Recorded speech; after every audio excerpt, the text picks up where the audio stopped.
पानी में कोई डूब रहा है तो जैसे तैरना आता है वो छलांग मारता है, डूबते को बचा लेता है।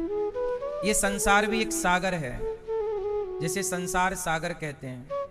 इस संसार सागर में हम सब डूबते हुए प्राणी हैं कि तभी भागवत जी और भगवान की कथा और भगवान का नाम सुई बनकर आता है और जैसे कांटे को निकाल देता है, बाहर कर देता है, ऐसे हम डूबते हुए जगत में डूबते हुए प्राणी को, पाप में डूबे हुए प्राणी को भगवान का नाम, भगवान की कथा उठाकर बाहर कर देती है और हमें डूबने से बचा लेती है भगवान की कथा। इसलिए कथा सुनने से हमारा हृदय शुद्ध होता है। स्नान करने से शरीर की शुद्धि होती है, दान करने से धन की शुद्धि होती है, ऐसे ही कथा श्रवण करने से मन की शुद्धि होती है। मन को शुद्ध करना है तो भगवान की कथा श्रवण की जाए।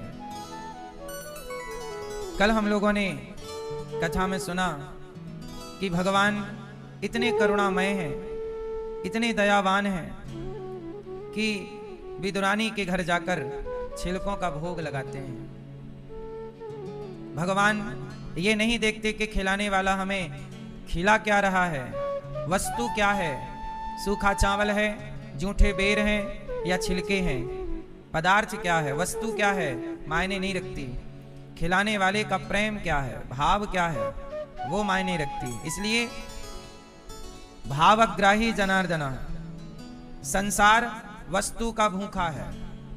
आप लोग शादी ब्याह करते हैं, आपको बहुत खर्चा करना पड़ता है, वीआईपी ट्रीटमेंट देना पड़ता है सामने वाले को, वरना वो क्या कहता है, अरे गए तो थे वहां कुछ व्यवस्थाएं नहीं। सांसारिक प्राणी संसार की व्यवस्थाओं को देखता है। संसार का व्यक्ति आपका भाव नहीं देखेगा, वो ये देखेगा कि हम गए थे, उनके यहाँ क्या व्यवस्था थी, क्या खिलाया पिलाया हमें। आप अपने मेहमानों को नमक रोटी चटनी रोटी परोस देंगे तो सारी जिंदगी सुनाएंगे आपको। तो संसार का प्राणी पद पदार्थ देखता है, व्यवस्थाएं देखता है, जगत व्यवस्थाएं देखता है, जगत व्यवहार देखता है।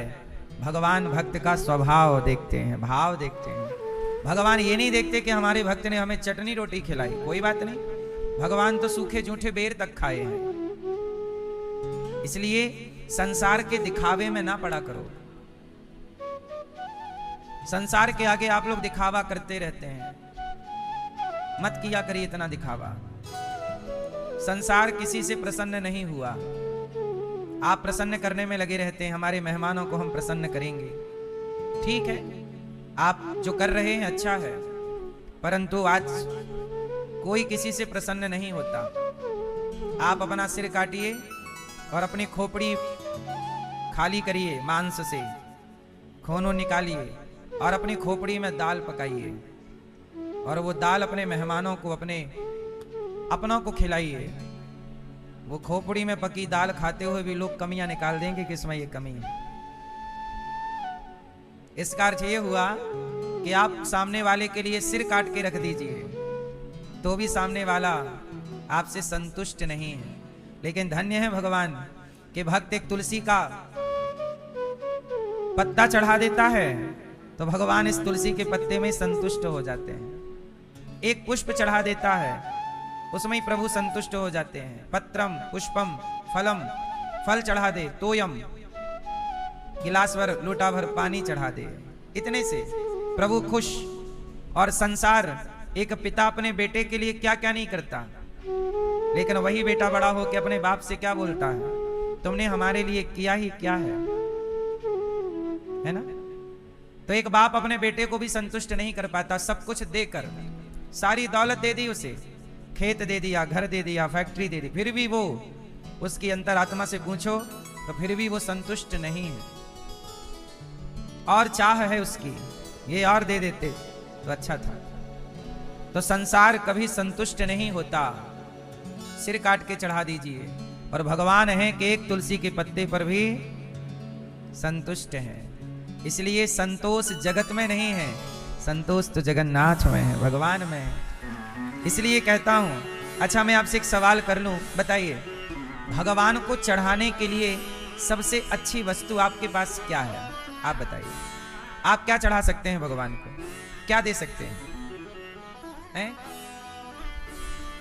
कोई एक चीज का नाम बताइए, आप ईश्वर को क्या दे सकते हैं जो सबसे आपको अच्छा लगे, आपकी अनमोल वस्तु हो, उनमें से क्या दे सकते हैं ईश्वर को आप?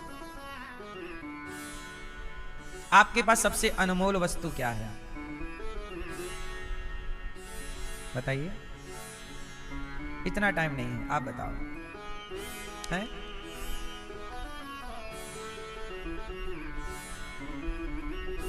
ठीक है, ये तो बच निकलने की बातें हैं। आप क्या दे सकते हैं ईश्वर को? आप क्या दे सकते हैं भगवान को?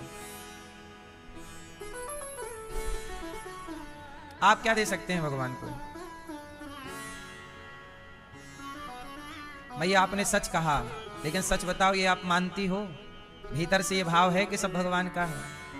आप लोग घर जाते ही ये कह देते हैं ये मेरा है, ये मेरा है। मंदिर में आके सब प्रभु तेरा है। दो तरह की बातें हो जाती हैं। दो तरह की बातें भगवान को पसंद नहीं। या तो ये कहो कि मेरा है, या फिर पूर्ण कभी ना कहो कि मेरा, सब प्रभु। एक रावण के 10 सिर थे। क्यों? 10 सिर का अर्थ ही होता है 10 तरह की बातें करने वाला। एक तरह की बात क्या दे सकते हैं आप भगवान को?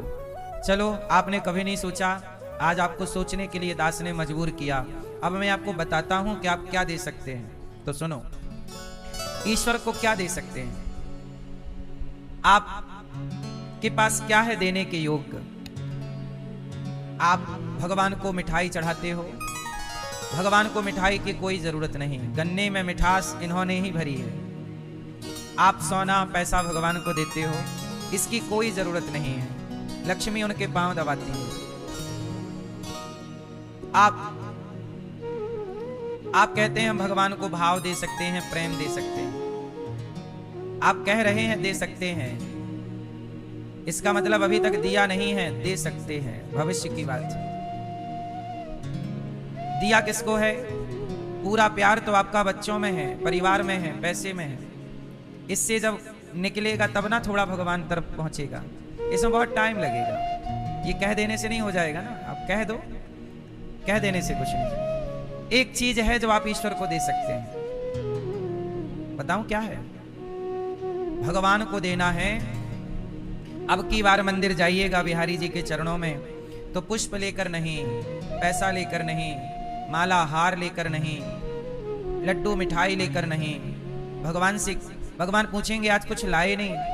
भगवान से कहिएगा प्रभु आज लड्डू मिठाई पेड़ा नहीं लाया, आज स्वयं को लाया हूं, आज खुद को लाया हूं। क्या चढ़ाना चाहते हो? प्रभु अपने आप को आपके चरणों में चढ़ाना चाहता हूं, सौंपना चाहता हूं। ईश्वर को देना है तो क्या दो? खुद को दे दो। क्या दे दो? स्वयं को। ये जीवन आपका, सांसें आपकी, सब आपका। निश्चिंत होकर प्रभु के हो जाओ। अब जैसे आपने कहा प्रेम देंगे, भाव देंगे, जब अपने आप को ही दे डालोगे तो ये तो सब भगवान का हो ही गया। जब अपने को ही दे डाला तो संसार की हर वस्तु तो ईश्वर को दे ही दी। अभी तक आप क्या करते हो?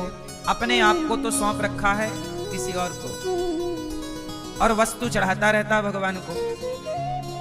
ये तो बात ऐसी हो गई कि पति ने पत्नी से कहा कि सुनो, सैलरी पूरी तुम ले लिया करो, गाड़ी की चाबी तुम लो, घर की चाबी तुम लो, फैक्ट्री सब तुम्हारा, लेकिन मैं जो हूं ना, मैं पड़ोसन का रहूंगा। तो मैया आप खुश रहेंगी? आपका पति सब कुछ आपको दे, गाड़ी बंगला दुकान, अपने आप को किसी और के हवाले कर दे, आप संतुष्ट हैं मैया? नहीं ना? ऐसे ही पत्नी जो पतिव्रता होगी वो पति के धन वस्तु के पीछे नहीं, वो पति को चाहती है, पति से नहीं चाहती। ऐसे ही उच्च कोटि का भक्त भगवान से नहीं चाहता, भगवान को चाहता है। आपको पति चाहिए, है ना? ऐसे ही भगवान को भी क्या चाहिए? आप लोग नारियल मिठाई वस्तु, भगवान को ये सब नहीं चाहिए।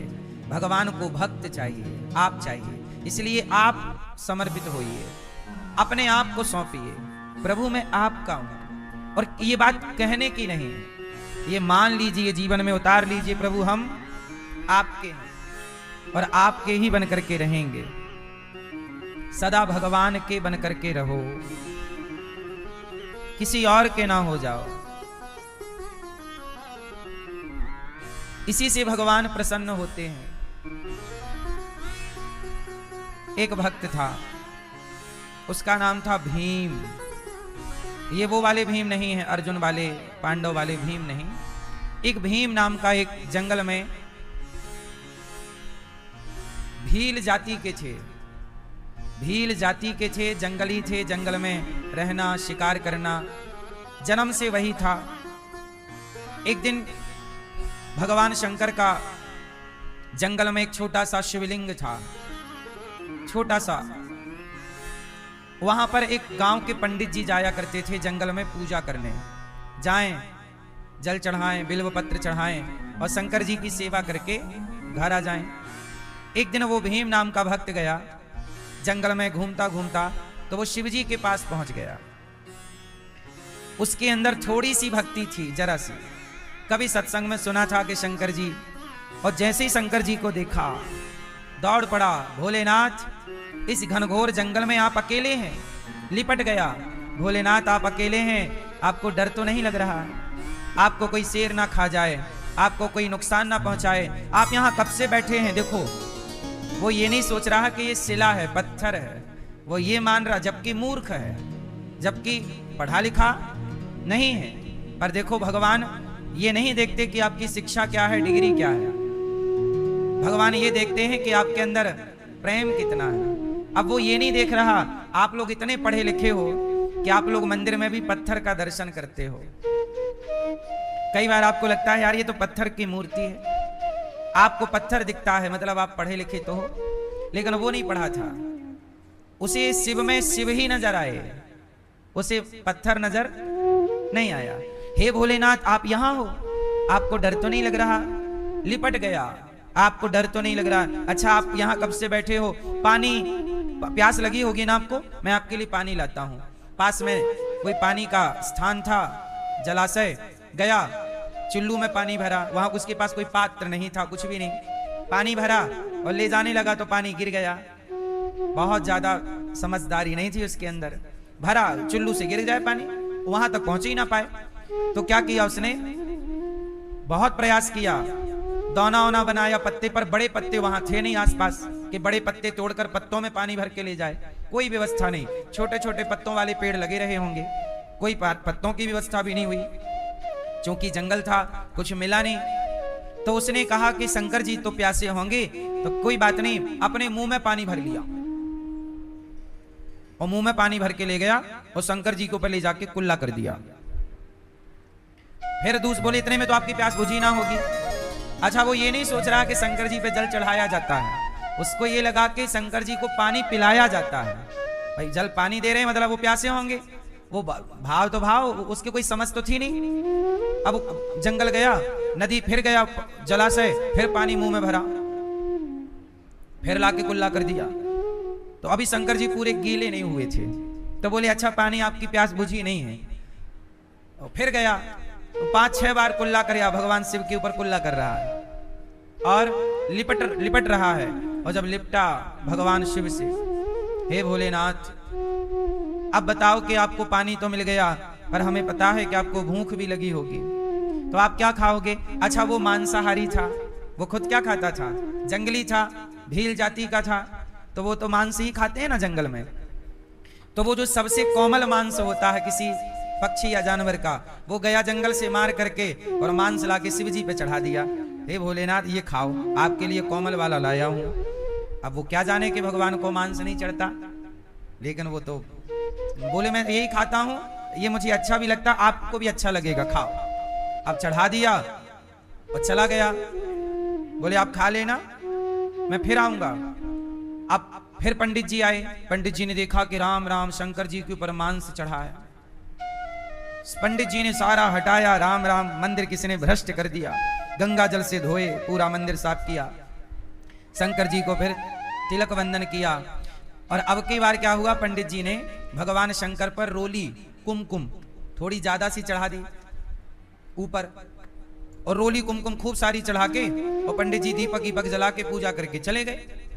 अब शाम को फिर वो आया, और जब आया तो शंकर जी के ऊपर लाल, उसे लगा शंकर जी को चोट लग गई, खून आ गया। शंकर जी को क्या बह रहा है, खून। वो रोली को खून समझ बैठा, हल्की फुल्की बारिश हुई होगी तो वो गीली हो गई तो बह रही थी।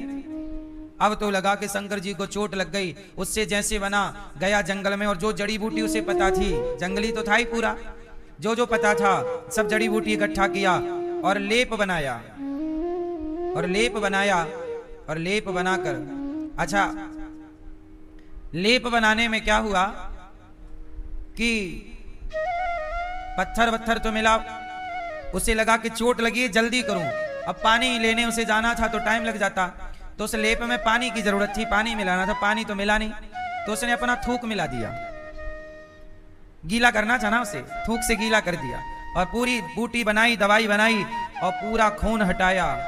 और भगवान शिव के ऊपर रोली थी, उसे लगा यहीं चोट है, यहीं से गिर रहा है खून, वहां मलहम पट्टी करने लग गया शिवलिंग में। और जब शिवलिंग में मलहम पट्टी करने लग गया और भगवान शिव से लिपट गया और पट्टी करके और बैठ गया वहीं पर। हे भोलेनाथ, आपको चोट लग गई है, हे नाथ बताओ मैं आपकी क्या सेवा करूं, मुझे और कुछ करना नहीं आता, आपको चोट कैसे लग गई, आपके पास कौन आया, आपको कौन सता रहा है, आप नाम बताइए, मैं उसको मारूंगा जिसने आपको सताया, जिसने आपको चोट दी है। अब वो भोग लगा के और पट्टी वट्टी करके चला गया। अब फिर पंडित जी आए, और पंडित जी ने आए तो देखा तो शिवलिंग पर कोई वस्तु चढ़ी है दवाई जैसी।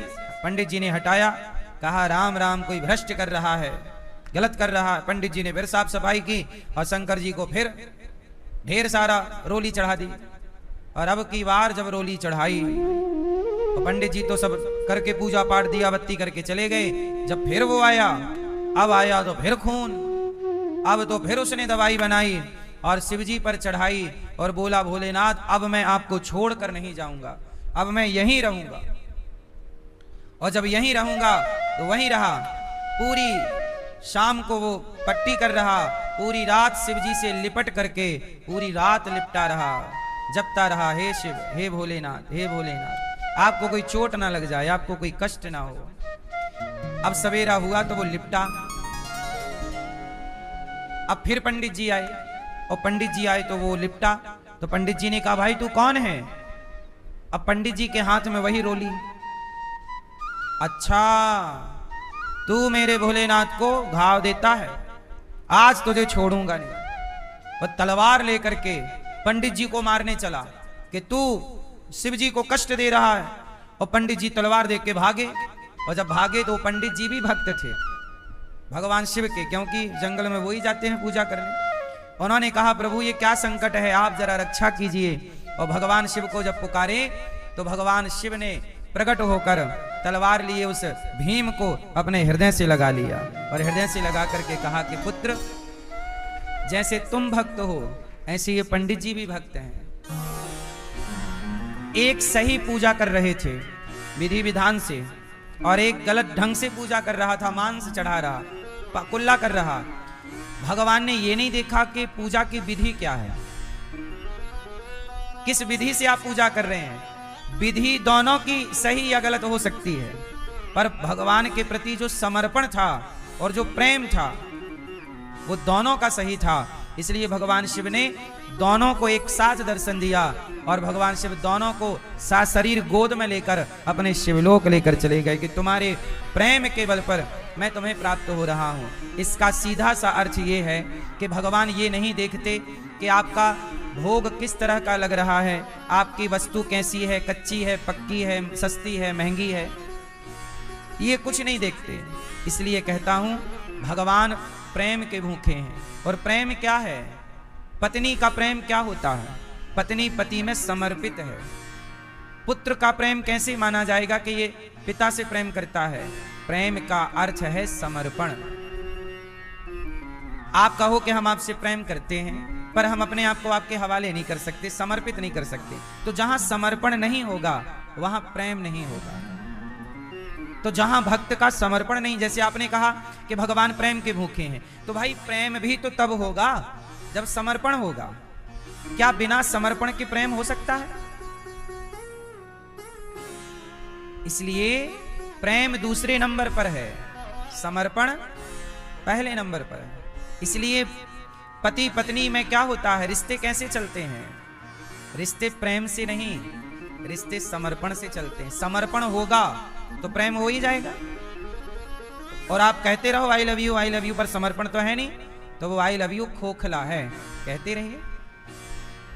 अब आई लव यू तो सिया ने भी कहा था, लेकिन आई लव यू कह के ना धक्का दे दिया ऊपर से, क्योंकि समर्पण नहीं था। बोलो हाँ। आई लव यू तो उसने भी कहा था जिसने पति को ड्रम में पैक कर दिया, लेकिन उसके आई लव यू में समर्पण नहीं था।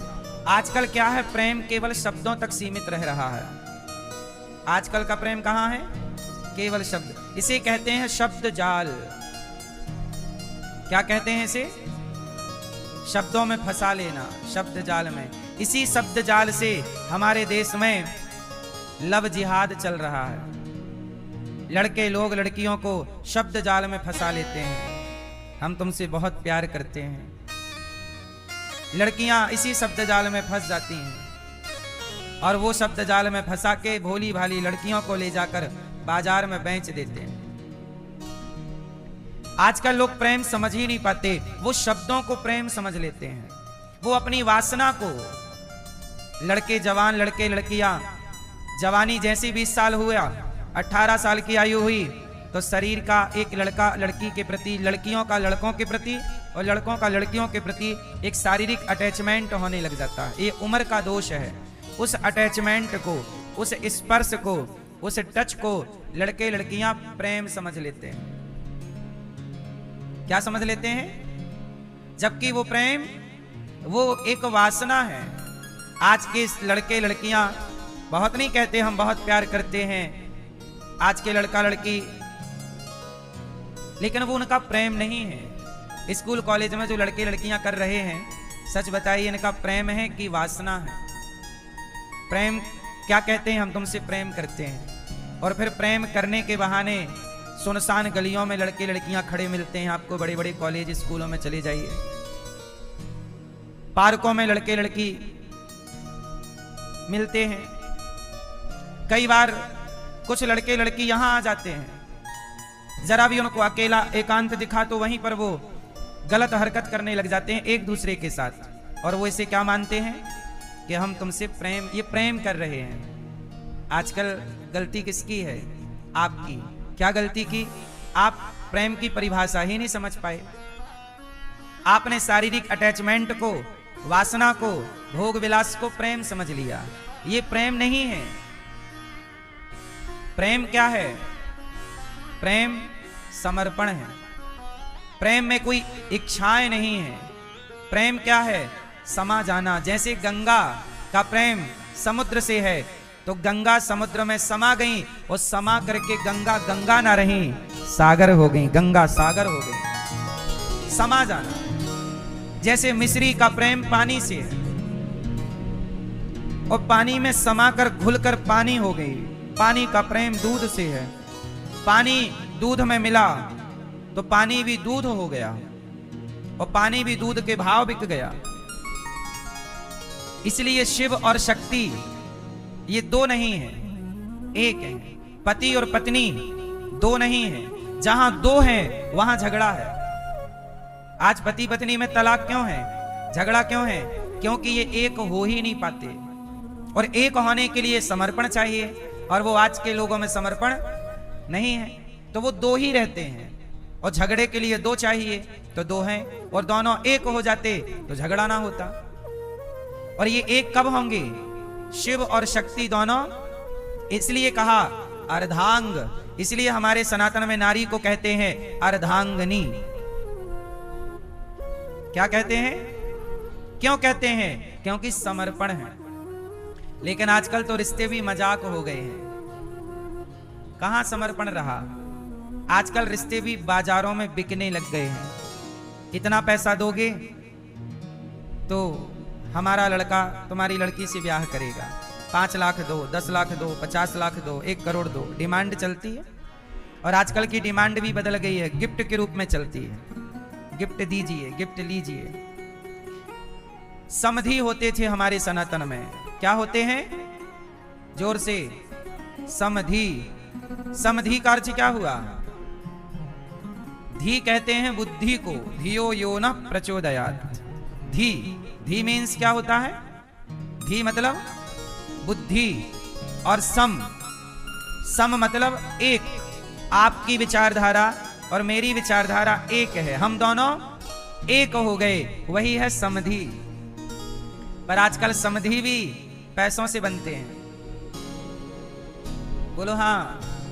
फिर इसलिए रिश्तों में अब जान नहीं है। अब तो आप झूठ ही कहते हो तुम मेरी जान हो। आजकल तो जान जान लेने पर तुली है। आजकल की जाने तो जान लेने पर तुली हैं।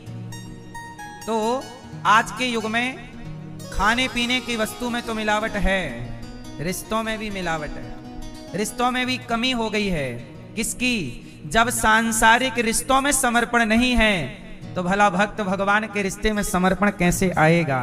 जब जगत से ही, जब पुत्र का, जब बेटे का मां से ही प्रेम नहीं है, जब बेटे का अपनी जन्म देने वाली माता से ही प्रेम ना हुआ, पिता से ही प्रेम ना हुआ, तो वो बच्चा भला भगवान से क्या प्रेम करेगा? भगवान से प्रेम वही कर सकता है जो मां से प्रेम करेगा, जो पिता से प्रेम करेगा। क्योंकि सबसे पहला प्यार इस धरती पर यदि किसी से किया जाता है तो मां से किया जाता है। पहला प्यार भगवान से नहीं होता। आपका पहला प्यार कौन है? आपकी मां।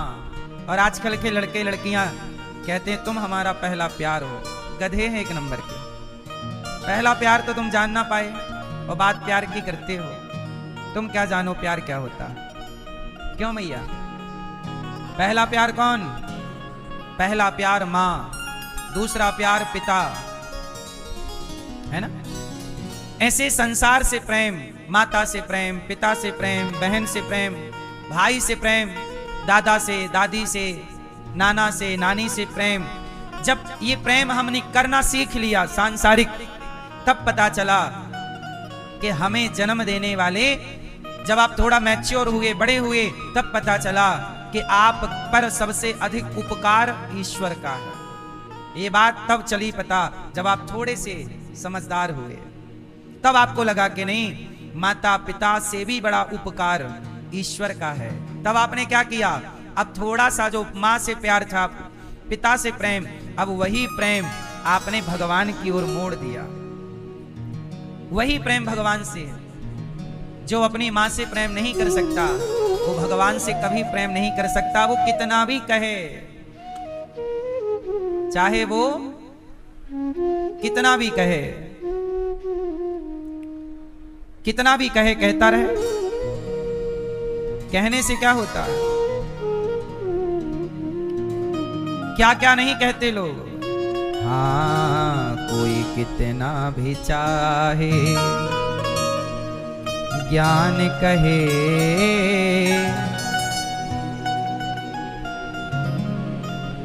कोई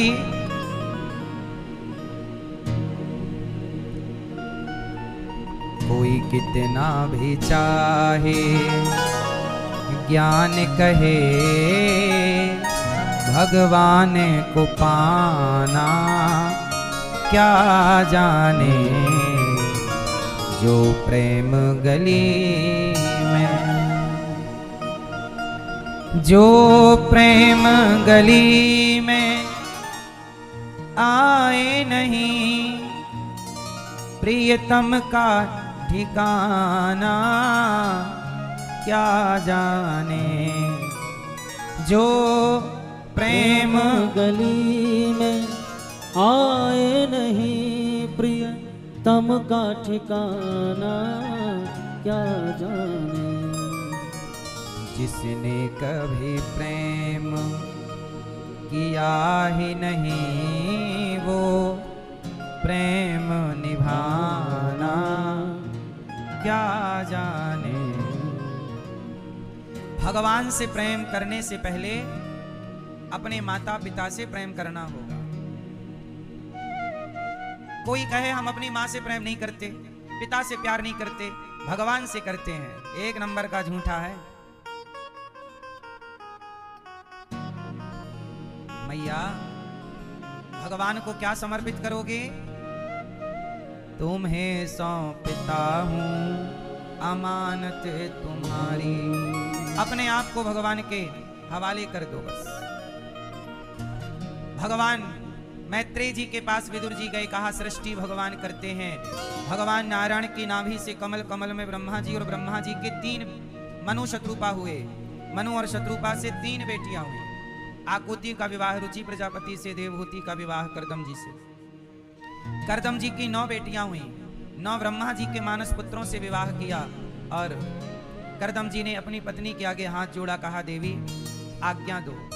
पत्नी ने कहा मुझे पुत्र तो दीजिए। और पुत्र कपिल देव जी को पाकर करदम जी चले गए। देखो संसार का नियम क्या है। बेटी का विवाह करने के बाद आप, और बेटे का विवाह करने के बाद आप, जब बेटी और बेटों के विवाह से फुर्सत हो जाओ तब पूरा समय भगवान को देना शुरू करो। अब आपका गृहस्थ पूरा हो गया। क्या पूरा हो गया? अब गृहस्थी पूरी हो गई। अब चित्त भगवान में लगाओ। अब भगवान का अधिक से अधिक चिंतन करो। अब आपका समय, अब ढलता हुआ सूरज है, लड़कपन उगता हुआ सूरज है, जवानी मध्य का सूर्य है 12 बजे का, और बुढ़ापा, बुढ़ापा क्या है? ढलता सूरज धीरे धीरे ढलता है। और एक बात समझने की है, सुबह मतलब लड़कपन, दोपहर मतलब जवानी, और शाम मतलब तो आपका बुढ़ापा आया है। मतलब बुढ़ापा नहीं आया, जिंदगी की शाम आ गई है। क्या आ गई है?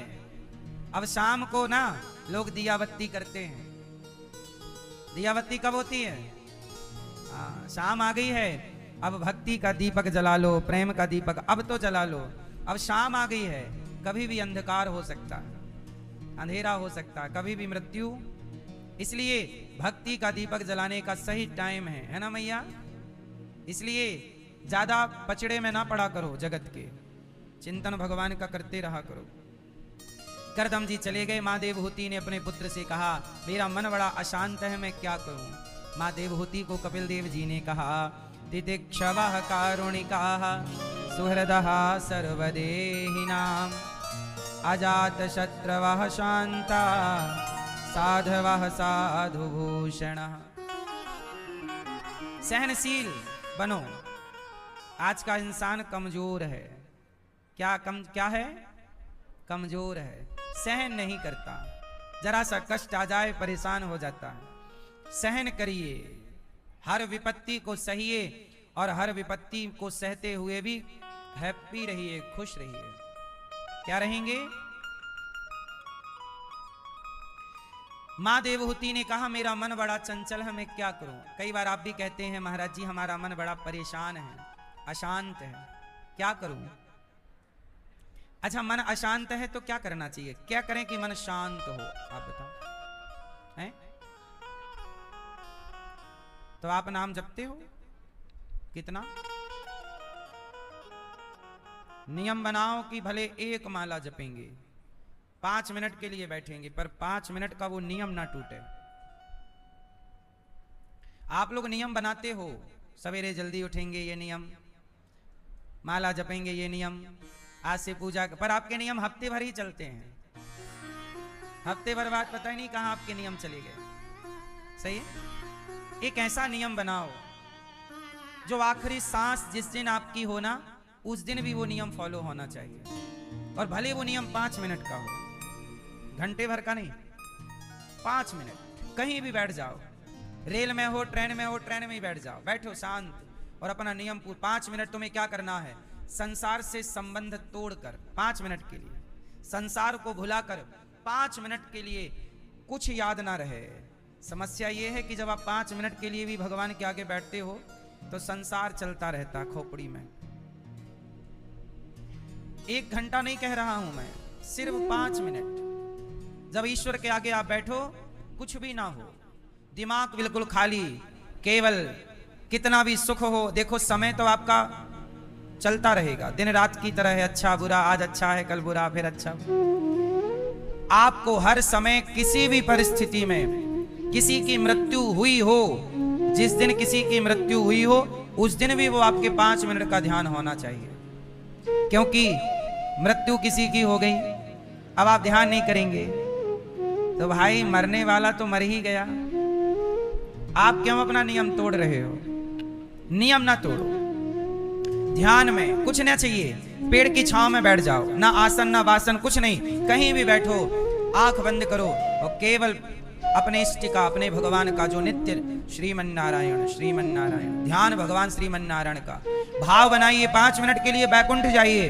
जैसे लक्ष्मी जी चरण दबा रही हैं भगवान नारायण के, एक चरण को आप दबाने का नियम बनाइए, रोज 5 दबाएंगे। किसके? भगवान के। ऐसा भाव बनाइए कि हम भगवान नारायण के चरण दबा रहे हैं, और जाइए और भाव के लड्डू, भाव से कुछ भगवान को अर्पण करके आइए। रोज बैकुंठ जाइए, प्रभु के चरण दबाइए, एक परिक्रमा बैकुंठ की लगाइए और भगवान श्रीमन नारायण का, श्रीमन नारायण हे प्रभु हम आपके हैं, हे प्रभु हम आपकी दासी हैं, दास हैं, हमें स्वीकार कीजिए। रोज कुछ ना कुछ भगवान को भोग लगाओ और 5 मिनट में घूम फिर के मन से जाना है बैकुंठ, वापस आओ, हो गए पूजा, हो गई पूजा, हो गया ध्यान, बस। पर वो नियम 5 मिनट ही है। पर कोई जन्म ले तो भी वो नियम ना टूटे, कोई मर जाए तो भी वो नियम ना टूटे। और जिस दिन आप मरोगे अपना नियम करके ही मरना कि पहले ध्यान में प्रभु के धाम जाएंगे। 5 मिनट का ध्यान भगवान श्रीमन नारायण का, चरण भाव बनाइए कि हम भगवान के चरण दबा रहे हैं, भाव बनाइए कि हम भगवान को भोग लगा रहे हैं, भगवान हमारे हाथ से लड्डू खा रहे हैं। भावग्राही जनार्दन। श्री हरिदास जी का नाम सुना है, जिन्होंने बिहारी जी को प्रकट किया है। हरिदास जी के पास कलकत्ता के एक बहुत बड़े सेठ आए। भैया हो गया मोबाइल का काम? नहीं, सुनो।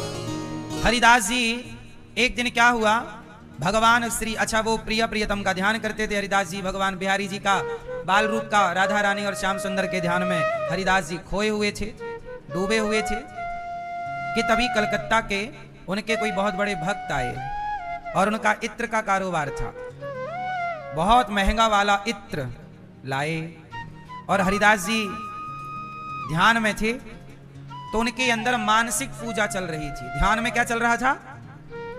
ध्यान में मानसिक पूजा। और मानसिक पूजा में वो क्या कर रहे थे? वो देख रहे थे कि श्याम सुंदर ने राधा रानी के ऊपर पिचकारी में रंग भरा और राधा रानी के ऊपर डाल दिया। ये सब कहां देख रहे हैं? जोर से।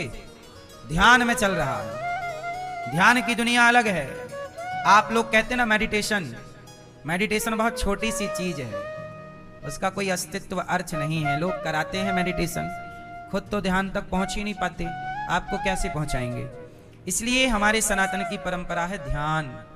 ध्यान, धारणा, समाधि, अष्टांग योग है, यम नियम आसन प्राणायाम प्रत्याहार, ध्यान धारणा समाधि, तो उसमें से एक है ध्यान। तो ध्यान कैसे? अच्छा, ध्यान कैसे करना है मैं आपको एक उदाहरण से समझाता हूं, फिर 2 मिनट का आपको ध्यान भी करा सकता हूं। सुनो। जैसे माँ, मैया, जब आप भोजन बनाती हो या काम करती हो तो जो आपका छोटा सा बच्चा है, पालने में है छोटा सा, काम करते समय आपको बच्चे का ध्यान रहता है कि नहीं? हाँ या ना? काम कर रहे हैं पर ध्यान किसका है? आपका बच्चा थोड़ा बड़ा हुआ और पढ़ने के लिए बाहर शहर चला गया, आप भोजन बनाती हो पर ध्यान भोजन बनाते में किसका चल रहा है? खाया होगा कि नहीं, नाश्ता किया होगा कि नहीं? बोलो हाँ। जैसे एक माँ सारे काम को करते हुए ध्यान भगवान का करती रहती है, ऐसे भक्त को चाहिए कि वो काम सारे करे संसार के, पर ध्यान भगवान का करता रहे, चिंतन वैसे ही। हरिदास जी बैठे ध्यान कर रहे थे, कलकत्ता के उनके कोई भक्त आए, इत्र का काम था, महंगा इत्र लाए और उन्होंने हरिदास जी के बगल में इत्र रख दिया और वो ध्यान कर रहे थे। तो श्याम सुंदर पिचकारी में रंग भर के राधा रानी के ऊपर डाले। अब राधा रानी के पास वहां रंग गुलाल नहीं था, पिचकारी बस थी, तो खाली क्या करें। तो हरिदास जी ने क्या किया, वो जो इत्र था, वो इत्र भाव ऐसा था कि मैं राधा रानी को क्या दे रहा हूं, इत्र। तो पूरा इत्र का ढक्कन खोले, वो पूरा इत्र राधा रानी की पिचकारी में भर दिया। लेकिन वो वहां बैठा जो उनका भक्त था जिसने इत्र दिया, उसने क्या देखा कि वो सारा इत्र वहीं जमीन पे गिर गया। इत्र कहां गिरा, जमीन में, ऐसा दिखाई पड़ा, पर वास्तविक में भाव से उन्होंने वो इत्र किसे दिया, राधा रानी। और राधा रानी की पिचकारी में इत्र भरा और उन्होंने श्याम सुंदर पे पिचकारी मारी इत्र की, और इत्र की पिचकारी मारी। श्याम सुंदर राधा रानी ने होली का पावन खेल खेला और पूरा जब दोनों डूब गए, राधा रानी और श्याम सुंदर रंग में और गुलाल में और इत्र से डूब गए, भीग गए, दोनों प्रसन्न हो गए। तभी हरिदास जी भी प्रसन्न होकर प्रिया प्रियतम को एक सुंदर सी आसन पर बिठाकर और अब वो ध्यान से बाहर आते हैं। और जैसी आंखें खोली तो उनका भक्त बोला, गुरुजी क्षमा कीजिएगा, इतना महंगा इत्र हमने आपको दिया और आप तो कोई वैल्यू ही नहीं करते, आपके लिए तो कोई कीमत ही नहीं है। इतना महंगा इत्र, हजारों रुपए का, आपने जमीन में गिरा दिया। हरिदास जी ने कहा, बेटा मैंने जमीन में नहीं गिराया, तेरा इत्र जहां पहुंचाना था वहां। अरे नहीं नहीं गुरुजी, आप झूठ मत बोलो, मैंने अपनी आंखों से देखा है, आपने यहां इत्र गिराया है। सोचिए, उसने तो आंखों से देखा है और वो कह भी सही रहा है, लेकिन वो हरिदास जी के भाव को कैसे जाने। तब हरिदास जी बोले, चल। हाथ पकड़ा उस भक्त का और बिहारी जी के मंदिर लाए। और जब मंदिर लाए तो बिहारी जी के कपड़ों से, शरीर से मंदिर में वही खुशबू उसी इत्र की। कहा, प्रभु ये तो वही वाला इत्र है मेरा, ये यहाँ कैसे। बोले, तेरा इत्र मैंने वहां गिराया नहीं था, उस समय में ध्यान में राधा रानी को वो इत्र समर्पित किया, उन्होंने श्याम सुंदर पर डाला, वही श्याम सुंदर के बदन से इत्र की खुशबू आ रही है। तो जो वस्तु आप भाव से भगवान को अर्पित करते हैं वो वस्तु यहीं दिखती है, पर भाव से वो वस्तु भगवान तक पहुंच जाती है। जैसे जैसे जैसे आप अपने मोबाइल का कैमरा चालू करिए और इसकी फोटो लीजिए, फास्ट लीजिए, फास्ट ले लिए, आ गई आ गई।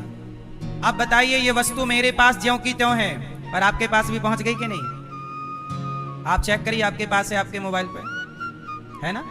हाँ, जैसे ये वस्तु में कोई भी वस्तु है, आप उसका मोबाइल पे फोटो खींचिए तो वस्तु जहां की तहां रहेगी, पर उसका एक भाव, एक प्रति आपके पास पहुंच जाएगी। उसी प्रकार जब भक्त भगवान को भोग लगाता है, दाल चावल सब्जी रोटी, तो आप लोग केवल रख कर भागना जाया करो, भाव से प्रभु, ऐसा भाव बनाइए प्रभु खा रहे हैं तो खिलाओ भाव से। और जब भाव से पहुंचाओगे तो दाल रोटी तो यहीं रहेगी, पर भाव का वह प्रसाद भगवान तक पहुंच जाता है और भगवान उसे ग्रहण करते हैं। बोलो हाँ। अच्छा, आपने जब स्कूल गए थे तो पहाड़ा पढ़े ना, अ आ इ ई उ ऊ ए ऐ ओ औ अम अहा ए बी सी डी, पढ़ा ना। पहाड़ा नहीं, पहाड़ा समझते हो ना, पहाड़ा आता है बच्चों के लिए। अच्छा ये बताओ, आपने ABCD कहाँ पढ़ा था सबसे पहले, काखा गाखा कहाँ पढ़ा था, है ना, स्कूल में। तो आपने जिस पुस्तक से A ग्रहण किया, पहाड़ा मतलब एक पुस्तक से क्या ग्रहण किया, A B सीख लिया ना। मुझे आ गया, A for apple B for ball आ गई। अच्छा, ग्रहण कर लिया ना। जब आपने अ आ इ ई का खा गा घा जब ग्रहण किया तो आपने ग्रहण भी कर लिया, पर आ उसी पहाड़े में जस का तस बना रहा। ए वहीं लिखा है लेकिन आपने ग्रहण कर लिया, और वो ए आपके अंदर आ गया। बी वहीं लिखा है पर बी आपके अंदर आ गया। सी पहाड़े में लिखा है पर सी आपके अंदर। बोलो हाँ, आ गया। लेकिन वो जहां की तहां है, वो ऐसा नहीं कि वो उठ करके आया हो भीतर। ऐसे ही जैसे पुस्तक में लिखा शब्द, जैसे पुस्तक में लिखा है कि श्लोक, अब एक श्लोक लिखा है गुरुर ब्रह्मा गुरुर विष्णु गुरुर्देवो महेश्वरा, लिखा है। आपने पुस्तक ली और श्लोक याद कर लिया। जब श्लोक याद कर लिया तो वो श्लोक आपके अंदर आ गया, पर वो पुस्तक में जस का तस लिखा है, वो वही है, पर आपके भीतर भी आ गया। उसी प्रकार भक्त जब दाल चावल सब्जी रोटी भगवान को समर्पित करता है तो वो सब्जी दाल चावल वहीं रहती है, पर उसे भगवान वैसे ही ग्रहण करते हैं जैसे काखा गाघा को आप ग्रहण कर लेते हैं। जैसे ABCD को आप ग्रहण करो, वो आपके अंदर चला गया और सदा के लिए ABCD आपके अंदर आ गई। बोलो हाँ। और वो जहां की तहां है। लोग कहते हैं भगवान तो खाते नहीं, क्यों खिलाते हो? ये वही लोग कहते हैं जो भाव के शून्य है, जो भाव नहीं समझते। हरिदास जी, इसलिए कहता हूं 5 मिनट आप ध्यान लगाइए, केवल 5 मिनट टाइम सेट कर लीजिए। कहीं भी रहो, कहीं भी रहो, 5 मिनट के लिए बैठ जाइए। भाव श्रीमन्नारायण श्रीमन्नारायण, हे प्रभु हम आपके हैं। 5 मिनट भी यदि आपने रोज ईश्वर को दिया तो मैं लिख कर देता हूं, आज जो आपकी स्थिति है, चाहे वो मानसिक स्थिति हो, शारीरिक हो या आर्थिक स्थिति हो, तीनों में सुधार आपके जीवन में ना आ जाए तो आप कह देना। मानसिक स्थिति भी आपकी अच्छी हो जाएगी सिर्फ 5 मिनट के ध्यान से, शारीरिक भी होगी और आर्थिक स्थिति भी आपकी आज से बेहतर हो जाएगी। आप 1 महीने के अंदर इसका परिणाम देख लीजिएगा। करना क्या है, आओ अब मैं वो करके बताऊं। मैं 1 मिनट ही कराऊंगा, 1-1.5 मिनट, आप 5 मिनट कर लीजिएगा। आंखें बंद करो सब, रीढ़ की हड्डी सीधी करो, पालथी मार के बैठो सब लोग। इसे कहते हैं मानसिक पूजा। क्या बोलते हैं इसे? इसे कहते हैं मानसिक। अभी देखो, आप लोग कहते हो ना मेरा मन भटकता है, अब मैं आपको भटकाऊंगा, आप चलना मेरे साथ। चलो चलो सब लोग आंखें बंद करो, रीढ़ की हड्डी सीधी करो और चलो सब लोग ध्यान करो। भाव बनाइए, सब लोग भाव बनाइए कि हम बैकुंठ जा रहे हैं। बैकुंठ, जहां भगवान नारायण क्षीर सागर पर लेटे हैं, चारों तरफ सुंदर सफेद दूध का सागर है, दूध ही दूध है, और वहां एक शेष सैया पर शेष नाग भगवान के ऊपर भगवान नारायण लेटे हुए हैं और लक्ष्मी जी चरण दबा रही हैं। सब लोग दर्शन कीजिए, भगवान नारायण लेटे हैं और अपना एक हाथ उन्होंने अपने सिर पर रखा हुआ है तकिए जैसा, और भगवान लक्ष्मी जी की ओर देख रहे हैं। और जैसे ही आप गए तो दृष्टि प्रभु की आपकी ओर आई, लक्ष्मी जी एक चरण दबा रही हैं भगवान का। आप भाव बनाइए कि जो भगवान नारायण का दूसरा पांव है वो आप अपनी गोद में रखिए और आप चरण दबाइए। ऐसा भाव बनाइए कि हम भगवान श्रीमन नारायण के चरण दबा रहे हैं। चरण दबाकर आप बड़े प्रेम से भगवान को एक सुंदर सा कमल का अब भाव बनाइए कि आपने कमल तोड़े और कमल के पुष्पों की माला बनाई और भगवान श्रीमन नारायण के गले में पहना दी। एक गुलाब की माला बनाई और गुलाब की माला आपने श्री लक्ष्मी जी के चरणों में पधरा दी, और इसके बाद आपने भगवान को लड्डू का भोग लगाया। भाव बनाइए कि हम भगवान को भोग लगा रहे हैं। अब भाव बनाइए कि परिक्रमा कर रहे हैं भगवान की। अब चलते हैं वृंदावन। अब सब लोग भाव बनाइए कि हम वृंदावन आ रहे हैं और वृंदावन में हम यमुना जी का स्नान कर रहे। सब लोग यमुना जी स्नान करो, भाव से डुबकी लगाओ, सूर्य भगवान को जल चढ़ाओ। भाव बनाओ कि हम सूर्य नारायण भगवान को जल दे रहे हैं। इसके बाद सुंदर से वस्त्र पहनकर अब चलो बिहारी जी चलते हैं। सब लोग भाव बनाइए। हम बिहारी जी पहुंचे, चौखट को प्रणाम किया और जैसे ही पहुंचे पर्दा बंद था, अब पर्दा खोलने का इंतजार कर रहे हैं। जैसे ही पर्दा खुला, सुंदर से बिहारी जी, बड़ी बड़ी आंखें, उनके सुंदर सा मुकुट, मुकुट पर मोर का पंख रखा हुआ है, गले में सुंदर सी माला है। भाव बनाइए कि बिहारी जी को आप बड़े प्रेम से देख रहे हैं टुकुर टुकुर, और भगवान की सेवा आप भाव बनाइए कि आप भगवान के लिए सुंदर सा लड्डू बना रहे हैं। मोतीचूर के लड्डू आप बना बना कर भगवान को, बिहारी जी को अर्पण कर रहे हैं। अब एक झूला बनाइए सोने का। भाव बनाइए कि सोने का सुंदर सा झूला है और उसमें श्याम सुंदर और राधा रानी बैठी हैं और आप झूला झूला रहे हैं। भाव बनाइए कि आप झूला झूला रहे हैं और बड़े प्रेम से भोग लगा रहे हैं। जैसे केवट ने भगवान राम के चरण धोए, आप भी भाव बनाइए कि आप श्याम सुंदर के, राधा रानी के चरण धो रहे हैं और चरणामृत पी रहे हैं। और अब आप स्तुति कर रहे हैं। सब लोग स्तुति करिए, मेरे संग बोलो, बोलो हे नाथ, हे श्रीमन नारायण, हे श्याम सुंदर, हम पापी हैं। हे नाथ, हम जैसे हैं आपके हैं। हे प्रभु, हमारे अपराधों को क्षमा कीजिए, हमें अपनी भक्ति प्रदान कीजिए। हे नाथ, हम पापी हैं, अधम हैं, नीच हैं, दुष्ट हैं, खल हैं, कामी हैं, पर जैसे हैं हे नाथ हम आपके हैं। हे श्रीमन नारायण, आपके सिवा हमारा कोई नहीं है। आप ही हमारी माता हैं, आप ही हमारे पिता हैं। हे राधा रानी, हे श्याम सुंदर, आपके सिवा हमारा कोई नहीं है। हे नाथ, ये परिवार आपका, ये व्यापार आपका, ये दासी, ये दास आपका। हे प्रभु, क्या चढ़ाऊं आपको, अपने आप को सौंपता हूं, स्वीकार कीजिए। हरि शरणम, हरि शरणम, सर्वधर्मान परित्यज्य मामेकं शरणं व्रज, अहं त्वा सर्व पापेभ्यो मोक्ष इष्यामि मा शुचः।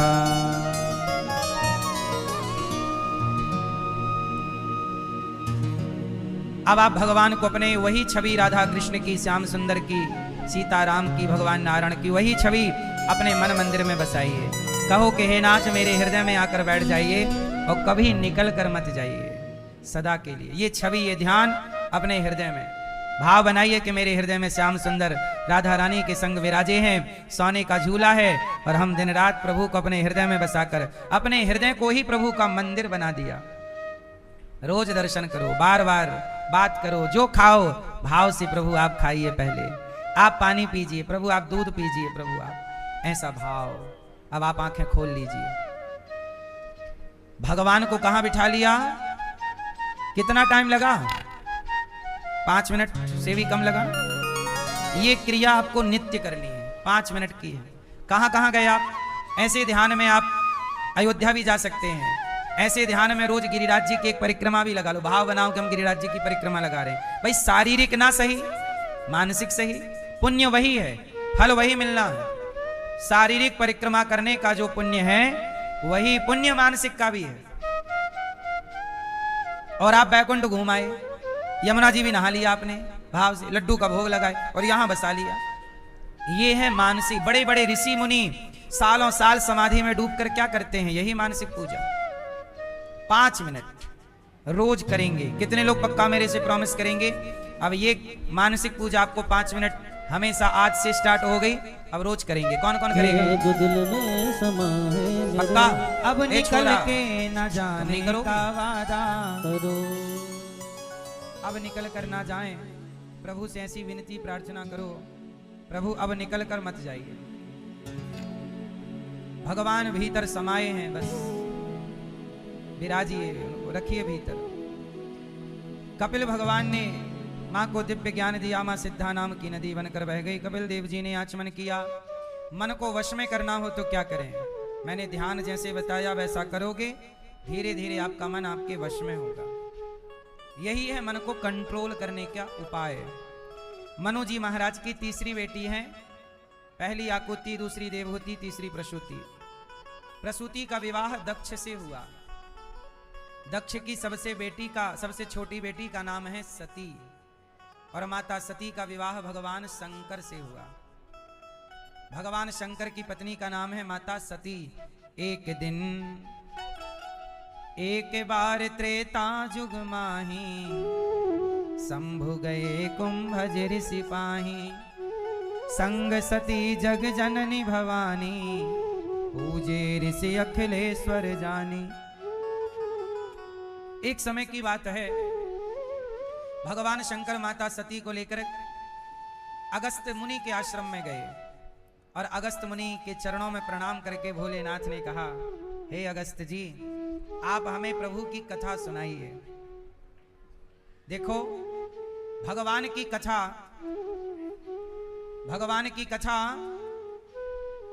शंकर जी भी सुनते हैं।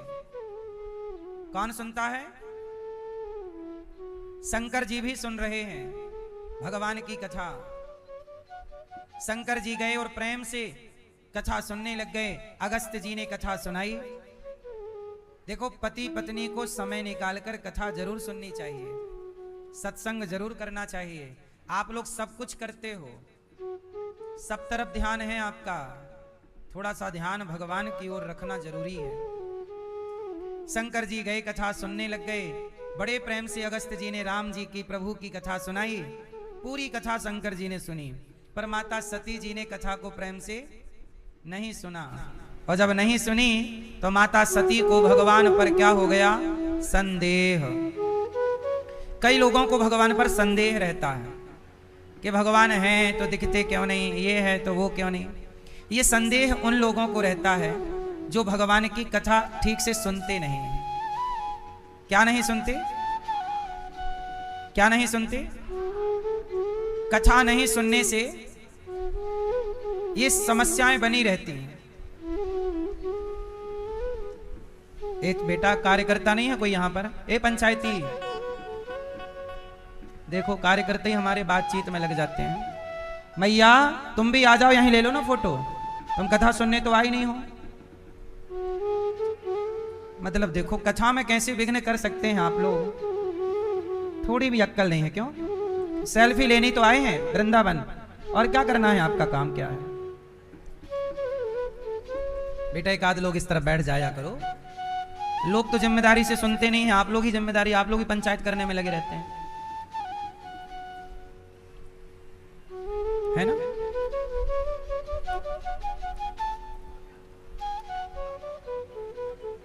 भगवान शंकर, देखो कथा प्रेम से सती ने नहीं सुनी। जैसे ये मैया ना मोबाइल लेके घूम रही हैं, आई कथा सुन, फिर यही लोग कहते हैं अरे भगवान होते तो ऐसा क्यों होता।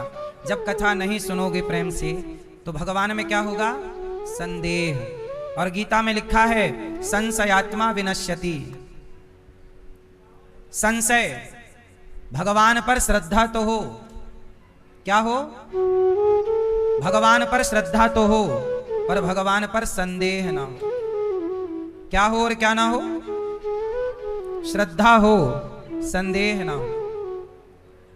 माता सती ने कथा प्रेम से नहीं सुनी। अच्छा शंकर जी ने प्रेम से सुना, और प्रेम से सुना तो शंकर जी कौन है? श्रद्धा विश्वास रूपिणौ। शंकर जी साक्षात श्रद्धा के अवतार हैं। शंकर जी विश्वास की प्रतिमूर्ति हैं।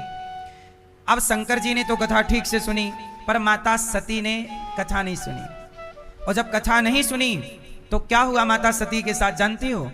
त्रेता युग चल रहा था, रावण सीता मां को चुरा के ले गया।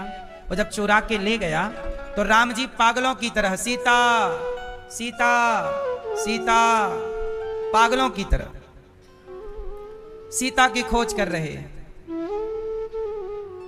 अब ऊपर से भगवान शंकर और माता सती कथा पूरी सुन करके शंकर जी कैलाश जा रहे थे।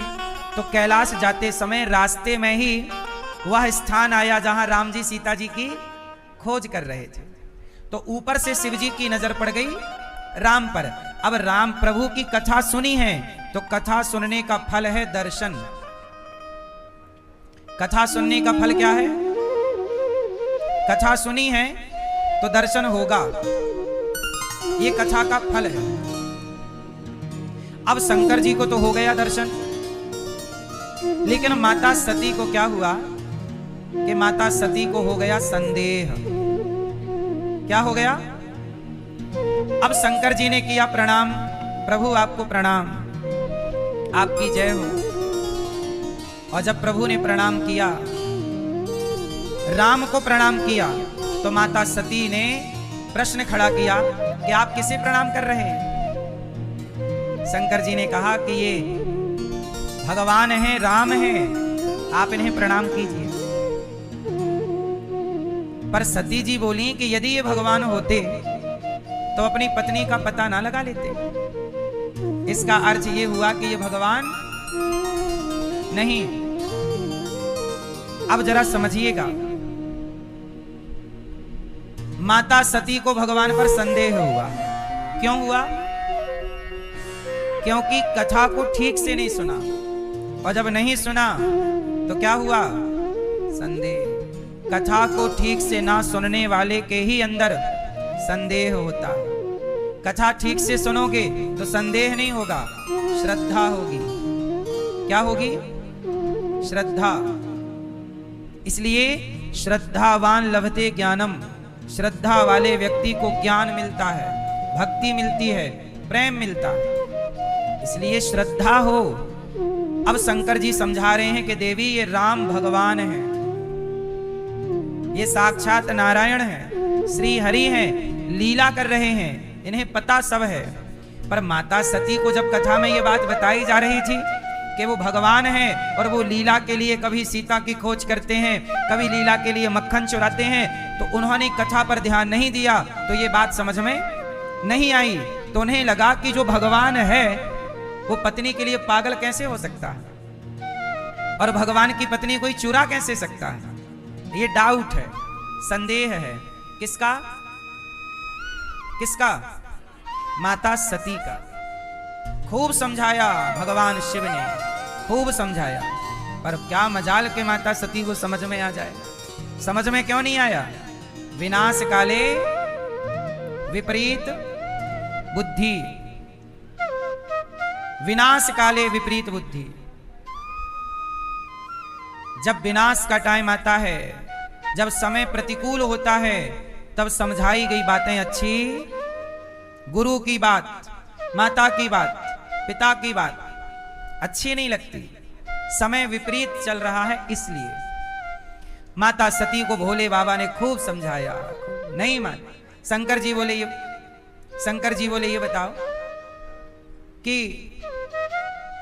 आप कैसे मानोगी कि ये भगवान है कि नहीं।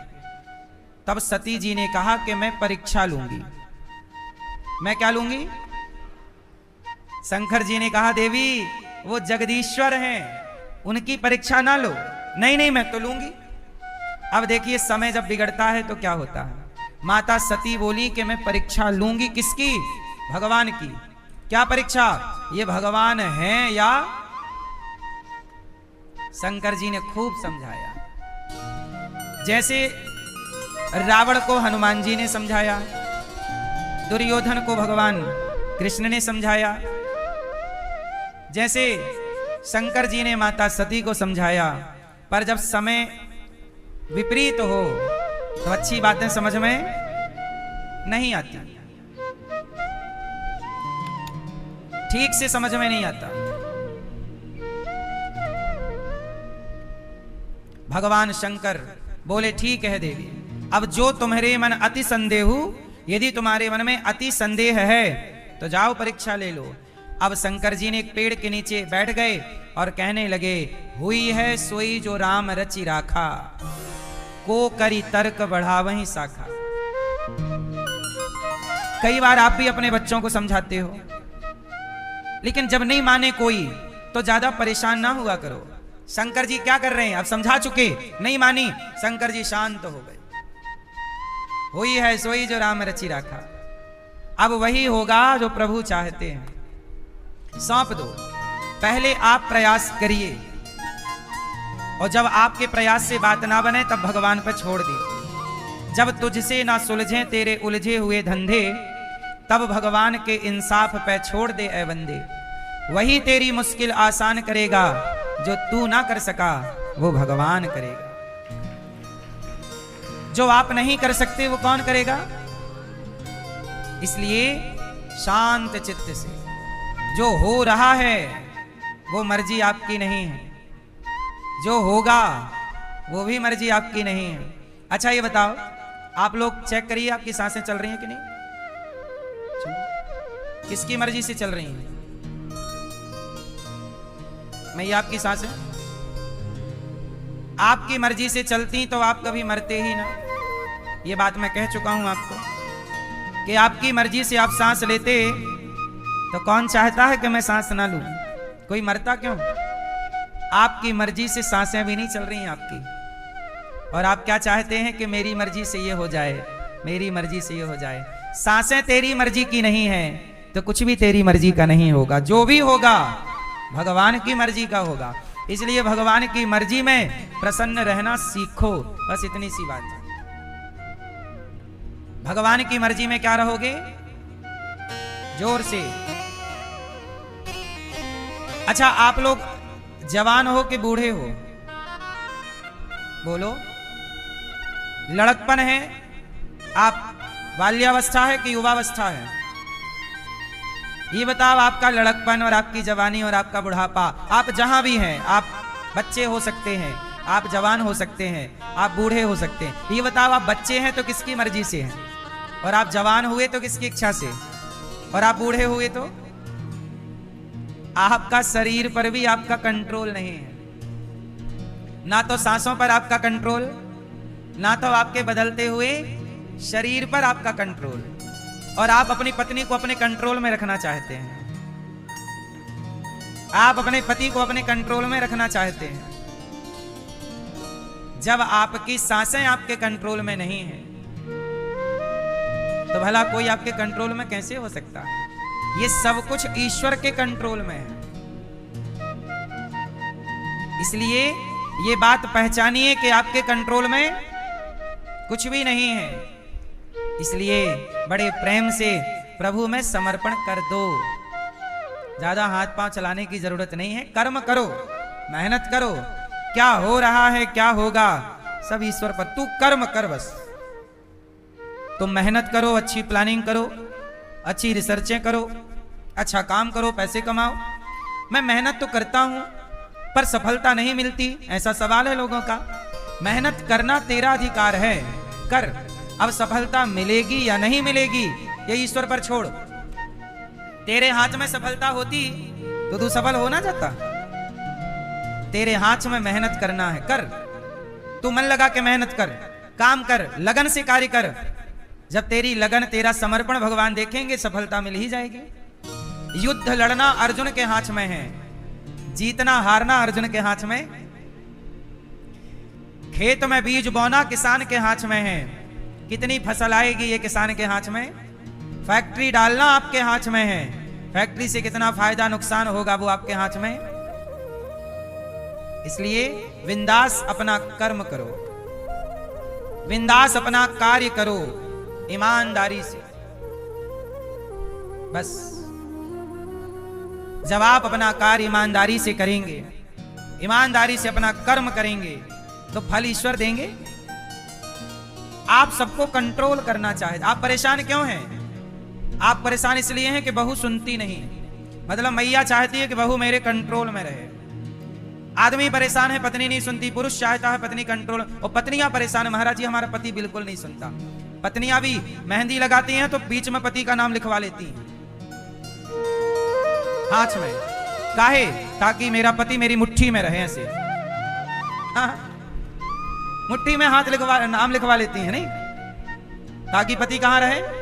कंट्रोल। और कंट्रोल में कोई किसी के रहता नहीं है, और यही आपके दुख का कारण है। जब आपकी नहीं लिखवाया आपका नाम, मैया मैया अच्छी है, वो आपको अपने कंट्रोल में रखना नहीं चाहती, आपको स्वतंत्र छोड़ रखा है। जा जी ले अपनी जिंदगी।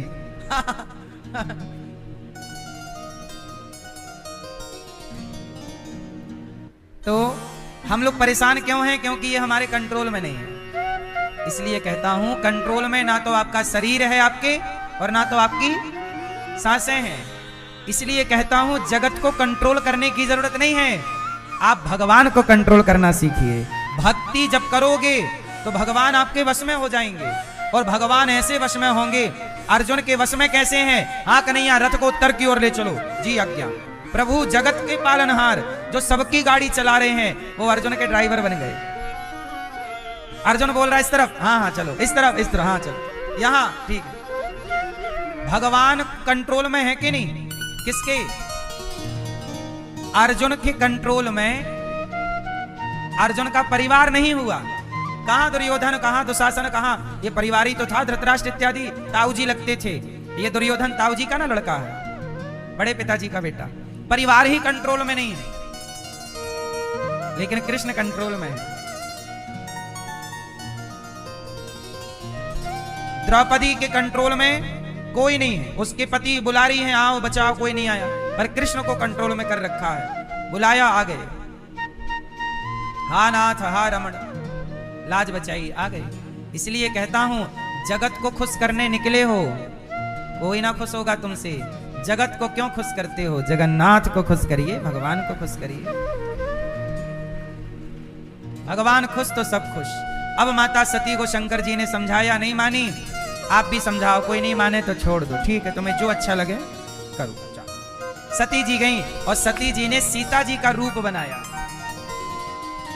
सती जी ने किसका रूप बनाया? सीता जी का। और सीता जी बनकर के राम के आगे खड़ी हो गई। राम किसको ढूंढ रहे हैं? सीता जी को। और सती क्या बन गई? सीता, ताकि सती परीक्षा लेंगी कि यदि ये भगवान होंगे तो हमें पहचान लेंगे कि मैं कौन हूं, और भगवान नहीं होंगे तो इन्हें लगेगा मेरी सीता मिल गई। अब राम जी के आगे जैसे ही सीता जी खड़ी हुई, मतलब सती जी सीता बनकर खड़ी हुई, तो राम जी रुक गए, तो खोज रहे थे सीता सीता, यहां से वहां, सामने सीता बन के सती खड़ी, स्टॉप, रुक गए राम जी। और देखकर राम जी ने प्रणाम किया, माता जी प्रणाम, अकेली भटक रही हो मां, भोलेनाथ कहां हैं? अब तो माता सती के पसीने छूट गए। सती जी बोली कि आपने हमें पहचान लिया? राम जी बोले हाँ, आप माता सती हो, आपको पहचानना कौन सी बड़ी बात है, आप तो मां हो। मेरी पत्नी तो रावण ले गया है, आप सीता बनकर आई हो ना मां, मेरी पत्नी, राम जी बोल रहे मेरी पत्नी तो रावण ले गया। तो माता सती जी बोली कि जब आपको पता है कि आपकी पत्नी रावण ले गया तो आप पागलों की तरह रो क्यों रहे हो? राम जी बोले क्या करें, हमें रोने का शाप मिला हुआ है, हमें रोने का, हम कभी रोते नहीं हैं, तो कई बार हमारे भक्त हमें शाप दे देते हैं कि तुम तो कभी रोते नहीं, जाओ जैसे हम रो रहे हैं तुम भी रोओगे, जाओ। भगवान को रोने का शाप किसने दिया जानते हो? नारद जी ने। एक बार नारद जी का भी मन हुआ कि हमारे भी बच्चे होते, सुंदर सी दुल्हन होती, हम भी गृहस्थ में रहते, शादी की सालगिरह मना के गुलाब गुलाब देते रहते, है ना, हमारी भी पत्नी हमारा नाम अपने हाथों में लिखवाती, हम भी उसके लिए कपड़े खरीदते, साड़ी वाड़ी घुमाते फिराते। नारद जी का भी विचार हुआ, आप लोग इतने प्रेम से रहते हो ना, नारद जी घूमते रहते हैं, तो वो आपके प्रेम को देखते होंगे तो उनको भी लगता होगा यार हमारी भी गृहस्थी होती। एक बार नारद जी का मन गया एक विश्वमोहिनी नाम की कन्या पर। क्या नाम था? बहुत सुंदर, बहुत सुंदर, ना भूतो ना भविष्यति, इतनी सुंदर धरती पर कोई स्त्री थी ही नहीं।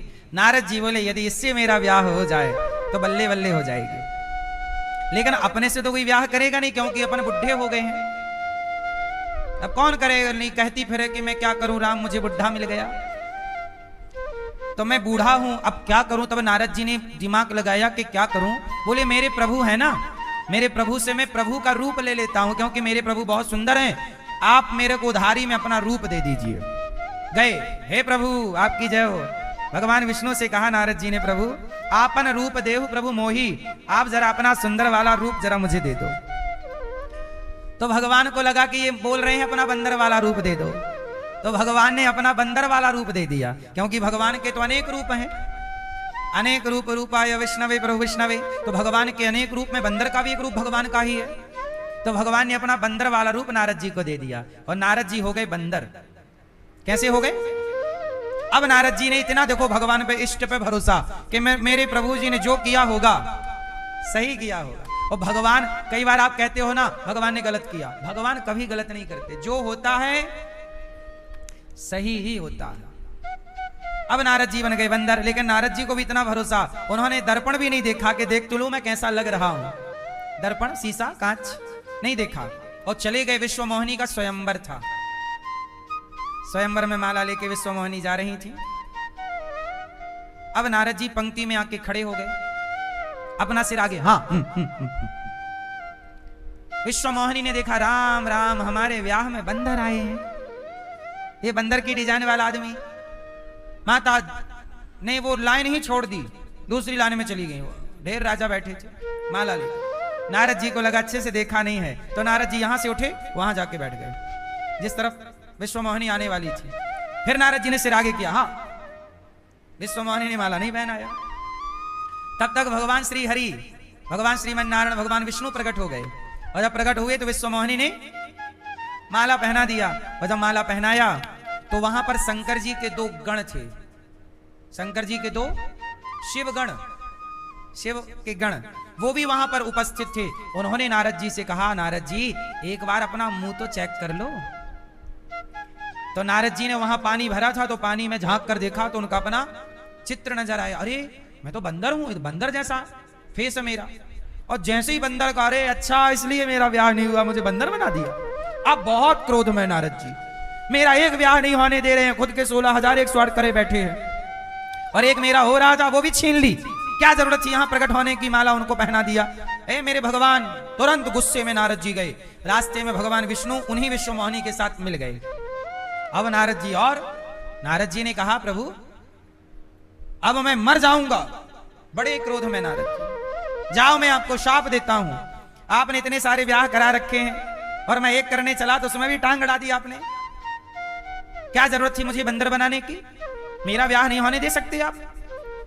जाओ मैं आपको शाप देता हूं कि जैसे मैं बंदर बना आपको भी बंदर बनना होगा, और जैसे मैं स्त्री के लिए रो रहा हूं, तड़प रहा हूं, आपको भी अपनी स्त्री के लिए रोना पड़ेगा। जाओ मैं आपको शाप देता हूं।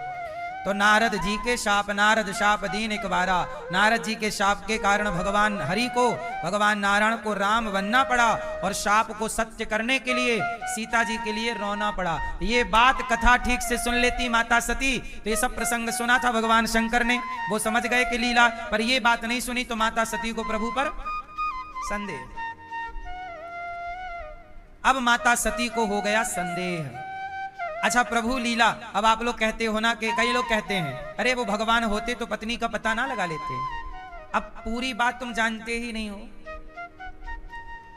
अब कई बार भगवान को शाप आप भी मिल जाता है, तो शाप का वचन भी तो भक्तों का ही है, रखना पड़ता है। भगवान पर कोई शाप आप चलता नहीं है, लेकिन भक्तों के वचन को रखने के लिए कि भक्त की वाणी झूठी तो ना हो। बाद में नारद जी को पश्चाताप हुआ, प्रभु बड़ा अपराध हो गया, जाइए मेरा शाप मिथ्या हो जाए। भगवान ने कहा मिथ्या नहीं होगा, मैं लीला करूंगा। नारद जी का भी मन, अच्छा नारद जी का भी, नारद जी के साथ ये प्रभु ने क्यों किया, क्यों किया जानते हो? क्योंकि नारद जी का घमंड बढ़ चुका था। क्या घमंड बढ़ गया था कि मैंने काम को, क्रोध को, लोभ को जीत लिया। ये घमंड को उतारने के लिए प्रभु ने ये लीला रची थी, उनके अंदर विवाह की इच्छा जाग गई, तो ये भी एक लीला है। अब ये पूरी बातें जब समझो तब निष्कर्ष पर पहुंचते हैं। एक बात समझ के तो निष्कर्ष नहीं निकलता ना। ये वेद पुराण हंडी का चावल नहीं है कि एक दबा के देखा कि एक पका है तो सारा पक गया। ये हंडी का चावल नहीं है ना। यहां तो एक बात समझने के लिए पहले 10 बात समझो, तब वो एक बात समझ में आती है। अब सती जी बोली कि आपको जब पता था कि रावण सीता ले गया है तो आप जाइए डायरेक्ट रावण को मारकर सीता ले आइए। राम जी बोले नहीं, यदि मैं डायरेक्ट सीता को ले आऊं रावण को मार दूं, यदि मैं डायरेक्ट रावण को मार दूं और सीता को ले आऊं तो फिर मेरे जो भक्तों की कथा प्रकट होगी। अब जैसे समझिए, रावण ने सीता मां को चुराया और तुरंत राम जी रावण को मार देते, माना कि राम जी तुरंत मार देते और सीता को ले आते। यदि तुरंत रावण मर जाता तो बताइए कोई हनुमान जी को जानता? फिर हनुमान जी का लंका जाना, फिर हनुमान जी का लंका जाना, संजीवनी लाना, फिर विभीषण को कोई ना जानता, फिर अंगद को कोई ना जानता, फिर राम सेतु ना बनता तो गिलहरी को कोई ना जानता। उस गिलहरी को भी तो समाज तक उसकी पहचान बनानी थी, जिस गिलहरी का भी एक छोटा सा योगदान प्रभु ने उस राम सेतु में स्वीकार किया। एक गिलहरी थी, जब राम सेतु बना तो गिलहरी भी अपने शरीर में बालू भर के, गिलहरी के छोटे छोटे हाथ नहीं होते, ऐसे पकड़ के खाती है, दोनों से खाती रहती है, कुछ भी मिल जाएगा ऐसे खाने लग जाएगी। तो गिलहरी जो है, छोटी सी गिलहरी अपने छोटे छोटे हाथ में बालू भरती और ले जाके राम सेतु के ऊपर डालती। राम जी की नजर पड़ गई, ए यहाँ गिलहरी आई, क्या हुआ, ये क्या कर रही हो तुम? पांव के नीचे आ जाओगी किसी सेना के बंदर भालू के, दब के मर जाओगी। क्यों? गिलहरी बोली, प्रभु मैं बहुत छोटी हूं, मेरा शरीर बहुत बड़ा नहीं, छोटा।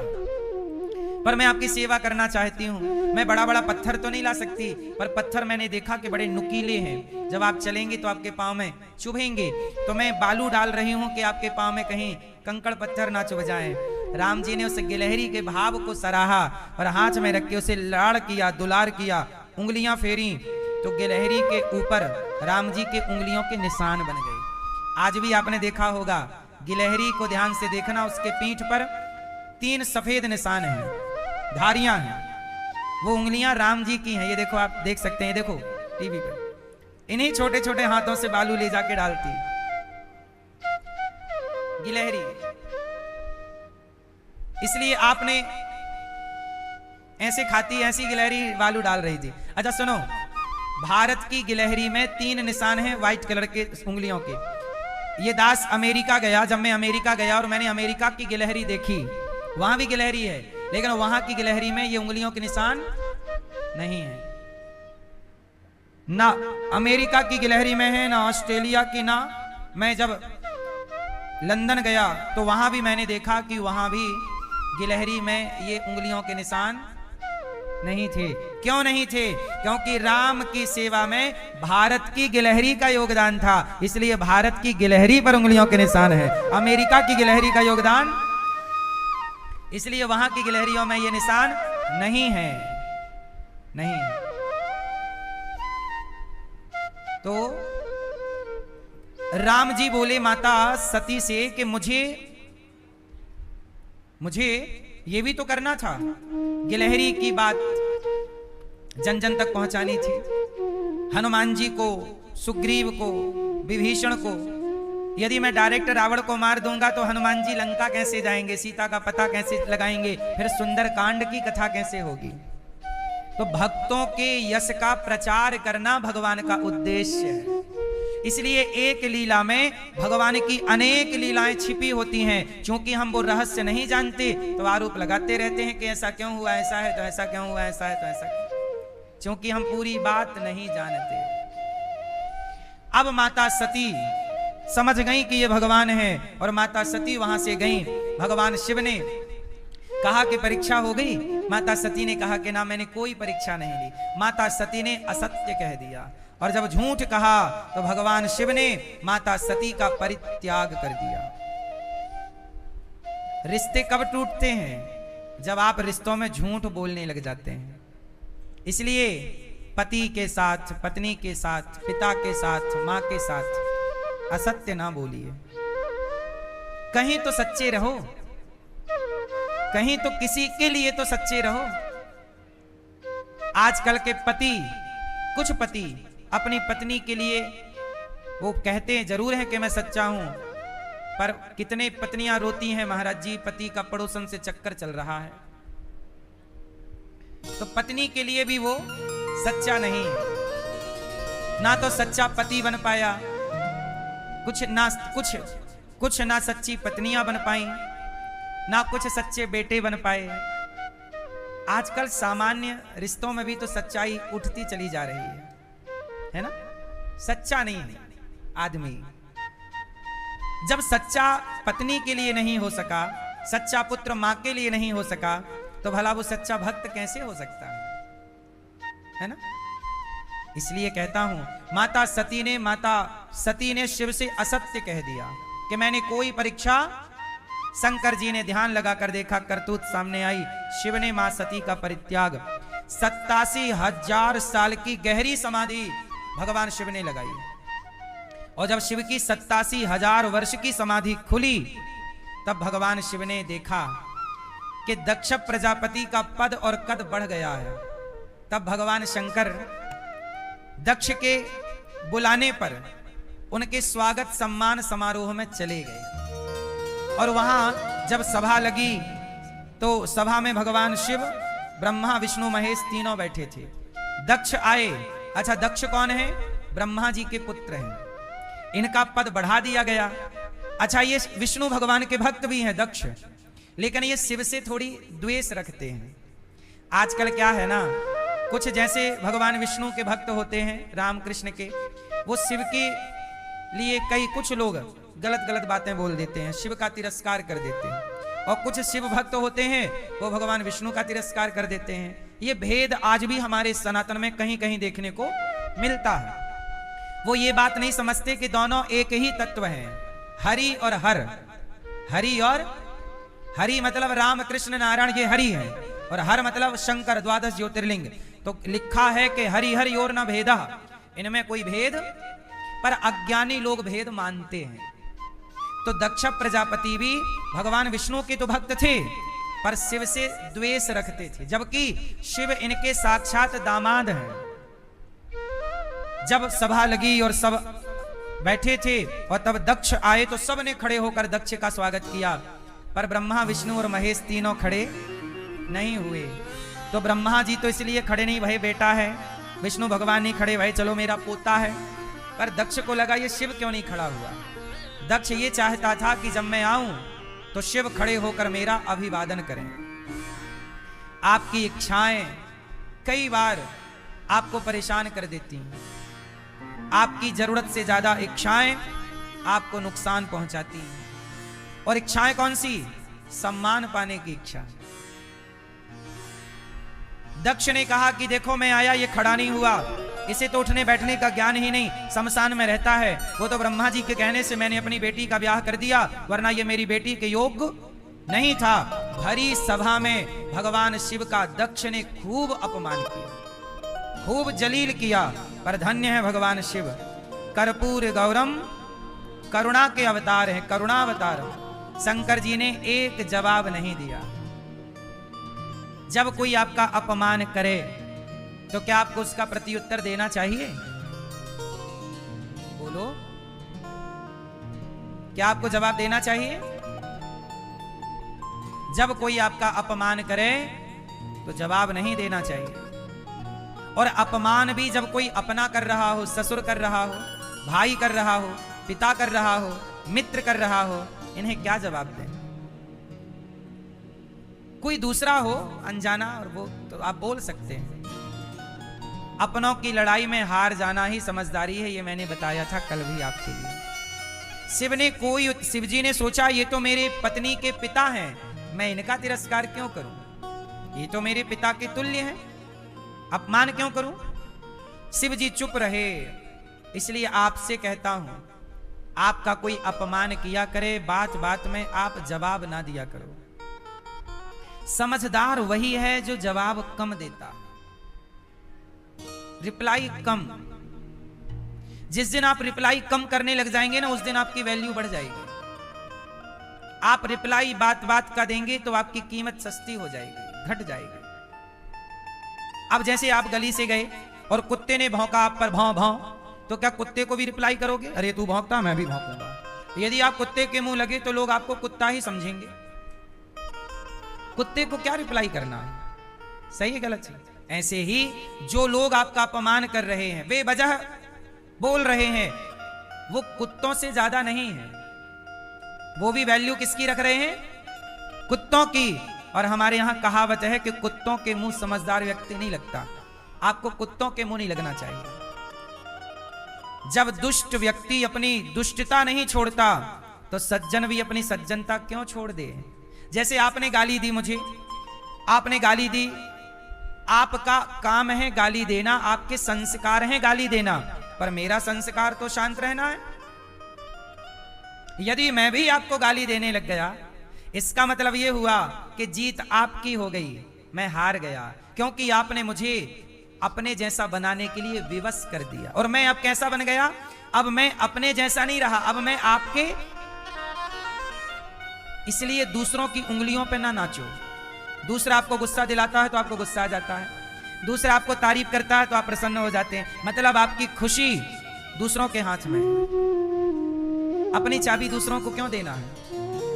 इसलिए कोई आपकी कितनी भी तारीफ करे, आप गंभीर रहिए, और आपकी कोई कितनी भी निंदा करे, शांत रहिए। ना स्तुति ना निंदा, दोनों का प्रभाव आप पर नहीं पड़ना चाहिए। यदि आप पर प्रभाव पड़ा तो फिर आप ब्रांडेड नहीं हैं, सस्ते हैं, चाइना मॉडल है। सही? सस्ते व्यक्ति से अब देखो ना, आप सिक्का उछालिए, नीचे गिरेगा, आवाज करेगा खन, और 500 का नोट उछालिए, नीचे कब गिरा पता ना लगेगा। सस्ते में आवाज ज्यादा होगी, महंगा चुप रहेगा, शांत रहेगा। जो सस्ते लोग होते हैं ना, वो बोलते ज्यादा हैं। सस्ते लोगों की पहचान है। आप जाइए बाजार, सोने की दुकान जाइए, शांति है। हीरे की दुकान जाइए, शांति है। और मंडी जाइए सब्जी भाजी की, कह कह कह कह कह कह कह, सस्ता है ना वहां सब कुछ। सस्ते में आवाज ज्यादा होगी, हीरे की दुकान में आवाज नहीं है, सोने की दुकान में आवाज। सस्ते लोग ज्यादा बोलते हैं, इसलिए आप ज्यादा बोल के सस्ते ना हो जाइए। कम बोलिए, मौन रहा करिए, उचित बोलिए। बोलिए बोलिए भी तो उचित बोलिए, अनुचित नहीं।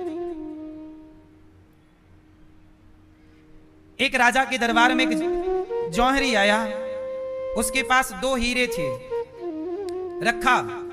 राजा, ये हीरे हैं। उस समय दरबार धूप में लगा हुआ था, खुला मौसम सर्दियों का था थोड़ा सा, तो चलो धूप में दरबार लगा। जौहरी आया, महाराज मेरे पास 2 हीरे हैं, इनमें एक असली है और एक नकली है। आपका कोई जौहरी पहचान लेगा तो मैं सारे हीरे आपको दे दूंगा, चलो। और यदि नहीं पहचाना तो हीरे की जो कीमत होगी वो आपको हमें देनी होगी। शर्त लगी? राजा बोले लगी। राजा के पास 10 जौहरी थे, और जौहरी के लिए हीरे को पहचानना कौन सा कठिन था। राजा को पूरा विश्वास था। हीरे रखे हैं दोनों सामने। राजा का जौहरी आया, देखा दोनों की एक सी कटिंग, एक सा सब हाव भाव। बड़ा जौहरी था लेकिन पहचान ना सका। महाराज मैं असमर्थ हूं, किसको कहूं कि असली और किसको कहूं कि नकली। राजा के सारे ही जौहरी पंचर हो गए, कोई ना पहचान पाया। राजा शर्त हार गए। राजा को बड़ा दुख हुआ कि बैठे ठाड़े करोड़ों का नुकसान और हो गया।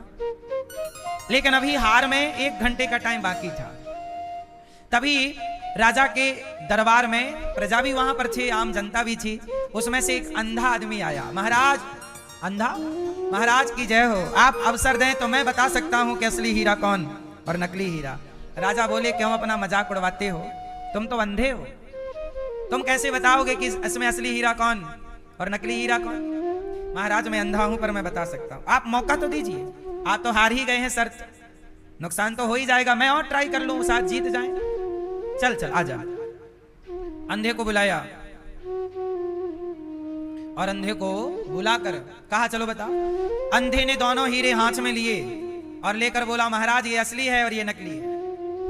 अब वो जौहरी जिसका हीरा था उसने कहा बात तो सही है, ये असली है ये नकली है। अरे भाई तुम तो अंधे हो, हीरा देख भी नहीं सकते, पहचाना कैसे।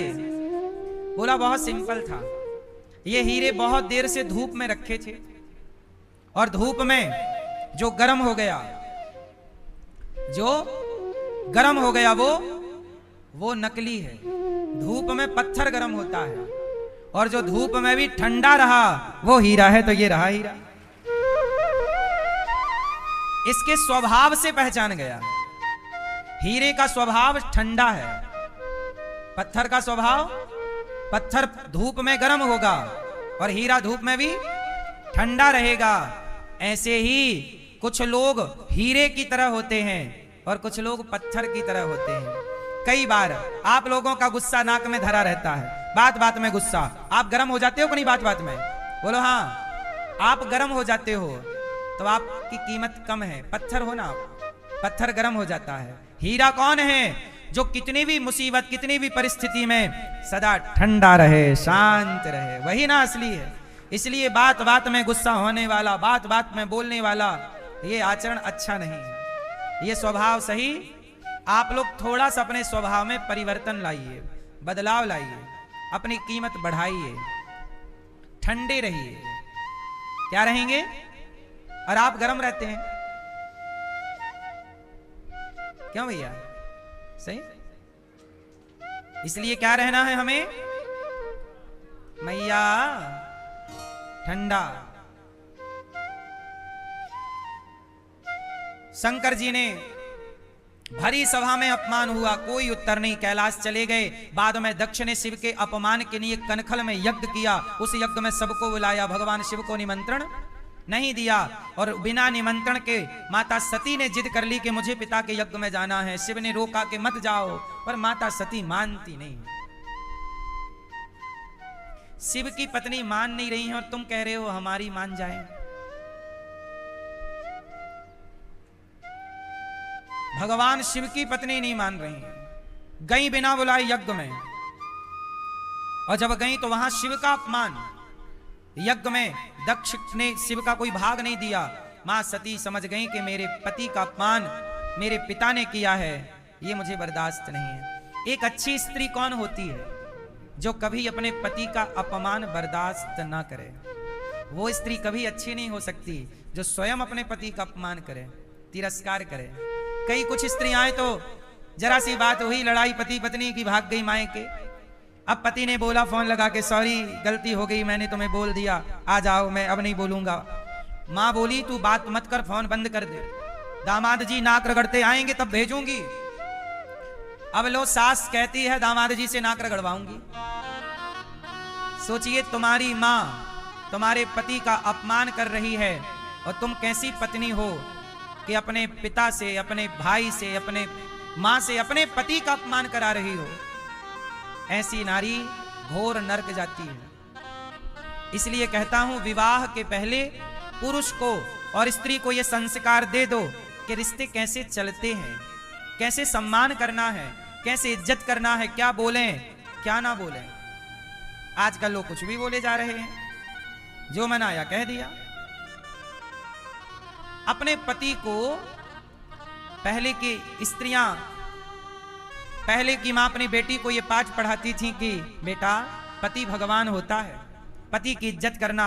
आज से तेरी सास तेरी मां है, आज से तेरा ससुर तेरा पिता है, देवर तेरा भाई है, जिठानी तेरी बड़ी बहन है, देवरानी तेरी छोटी बहन है, ननद तेरी बहन जैसी है। प्यार से रहना और अपने व्यवहार से सबका दिल जीत लेना।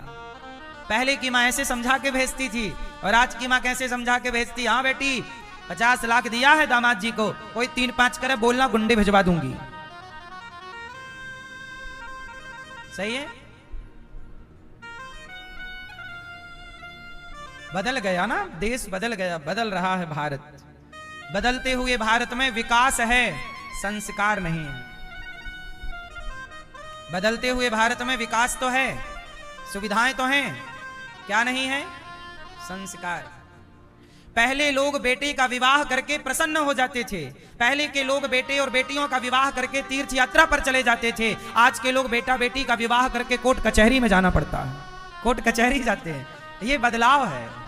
पहले बेटा बेटी का विवाह करके कहां जाते थे? जोर से, तीर्थ यात्रा पे। पहले का पिता निश्चिंत था कि बहू अच्छी होगी, दामाद अच्छा होगा, अपने अपने धर्म का पालन करेंगे, गलत कोई नहीं करेगा। और आज के शादी के बाद माँ बाप कोर्ट कचहरी के चक्कर चालू। विकास है पर रिश्तों का विनाश है। आपको अच्छी बहू मिल जाएगी इसकी क्या गारंटी है? आपको अच्छा संस्कारी दामाद मिलेगा जो आपकी बेटी का ख्याल रखेगा। आजकल कुछ अलग ही जमाना आ गया है, क्यों अलग ही चल रहा है। इसलिए, और ये सारा खेल इसलिए बिगड़ा क्योंकि आपने अपने बच्चों को संस्कार देना छोड़ दिया। रामचरितमानस पढ़ानी छोड़ दी। राम और भरत के संस्कार गायब हो गए। स्त्रियों के अंदर से सीता मां के संस्कार गायब होते चले जा रहे हैं। सीता मां रावण के यहां गई। रावण बोला कि एक बार मुझे देख, तेरा पति क्या है? कुछ नहीं है, ना रहने को घर, ना पहनने को कपड़ा, ना खाने को रोटी। मेरे पास देख सोने की लंका है, मेरे पास उड़ने को विमान है, क्या चाहिए? ये सारी दासियां तेरी दासी बन जाएं, सारी रानियां, मंदोदरी इत्यादि तेरी दासी। चल इस तरफ आजा। माता सीता ने कहा नहीं, मेरा पति भले पहनने को कपड़े ना हो, रहने को झोपड़ी ना हो, खाने को रोटी ना हो, पर मैं अपने पति की हूं, मैं सीता हूं। मैं अपने वनवासी राम का परित्याग नहीं कर सकती। मेरा पति जैसा है मेरा देवता है ना। और आज की लड़कियां कुछ, सबके लिए मैं ये बातें, कोई भी बात सबके लिए नहीं होती। समाज में जो कुछ लोग हैं उनके लिए ये बातें हैं। अब जैसे कुछ लोग क्या है, लड़कों ने लड़कियों को गिफ्ट दिया, 50,000 का फोन गिफ्ट कर दिया। लड़की बड़ी खुश, मेरे जन्मदिन में मेरे बॉयफ्रेंड ने मुझे गिफ्ट किया मोबाइल 50,000 का या 1 लाख का। आज वो लड़का तुम्हें मोबाइल दिया है, कल तुम्हारे शरीर पर हाथ रखेगा, कल तुम्हारा शारीरिक शोषण करेगा, तुम रोक पाओगी? नहीं रोक पाओगी, क्योंकि तुम ले चुकी हो 50,000। इसलिए कहता हूं, कोई आपको कुछ दे रहा है तो सोचो कि वो क्यों दे रहा। फ्री में कोई क्यों देगा आपको? आपकी बेटी को कोई आदमी कुछ दे रहा है, सावधान होने की जरूरत है कि नहीं? ये बातें अपनी बेटियों को बताया करो कि कोई तुम्हें गिफ्ट दे रहा है, कोई लड़का 5,000 का, 10,000 का, 50, कोई दे रहा है। अभी नहीं एक लड़के ने बोला कि मैंने 370 की बिरयानी खिलाई है तो वसूलूंगा, वायरल हुई थी ये बात। आजकल मानसिकता समाज की ऐसी है कि 370 की रोटी खिलाई, उसका भी वो वसूलेगा कैसे? तुम्हारा चरित्र लेकर।